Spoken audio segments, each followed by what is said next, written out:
Good afternoon. Thank you for the opportunity to share my family's journey with rare disease diagnoses. I'm Ashley Bricker, mom to Johnny, a 9-year-old with maple syrup urine disease, MSUD, and cystic fibrosis. Today I will be sharing a little about our life living with MSUD. MSUD affects 1 in 185,000 individuals. It is an inherited metabolic disorder that inhibits the body's ability to break down certain branched chain amino acids, a critical one being leucine. Leucine is a BCAA that crosses the blood-brain barrier, and when leucine is unable to be properly broken down in the body, those levels increase, which leads to lethargy, brain damage, coma, and eventually death. This is why MSUD is screened for on newborn screening, so it can be caught and treatment begun within the first few days of life. Johnny was diagnosed at 4 days old. Treatment of MSUD is lifelong, and there is no cure.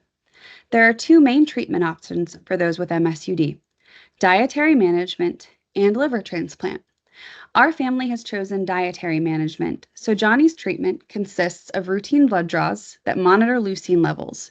These blood draws range from multiple times a week to once a month, depending on stability of the patient.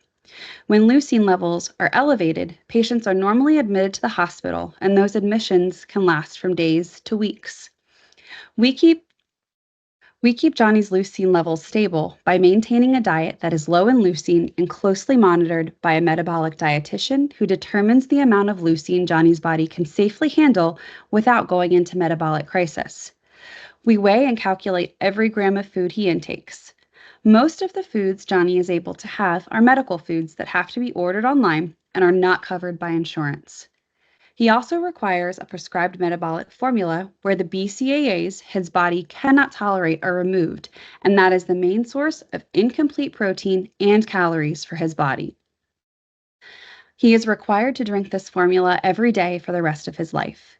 The other treatment option is a liver transplant. This allows some patients the ability to have a less restrictive diet where leucine does not need to be monitored as closely, if at all. Liver transplant comes with its own risks: being immunocompromised, rejection, the likelihood of needing another liver at some point, and there's still a chance of metabolic crisis when the body is ill or stressed. My hope for the future will be better treatment options for MSUD, easier leucine monitoring systems for those like diabetics, better access to medical foods, and ideally a cure. The MSUD community is very small, and we are fortunate to have the MSUD Family Support Group. This group raises awareness and funds solely from donations for MSUD research and clinical trials, connects and supports families, and advocates for those with MSUD. After Johnny was diagnosed, I found the MSUD Support Group Facebook page and connected with many families of children who have MSUD. Some are now lifelong friends. The support group brings families together from across the world by hosting monthly adult and teen meetups, a biannual MSUD symposium, educational webinars, amongst other events throughout the year, held both in person and virtually. To learn more or make a donation, check out the website and our public Facebook page.